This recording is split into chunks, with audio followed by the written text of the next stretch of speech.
Welcome.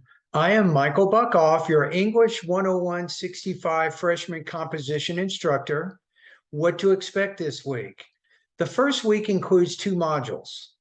The course orientation familiarizes you with the Canvas readiness tutorials and technical support to help you hit the ground running. In addition, you will post an introduction so that others in the class can get to know you. Module 1 introduces you to this course in the first writing assignment.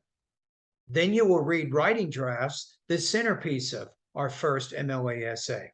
Also, you will share your writing experiences through a discussion post with others in our class. Lastly, you will read alone in the Hilltop. So assignments due, you have 3 assignments you should complete. Please follow all Canvas instructions. Again, welcome to English 101, Section 65.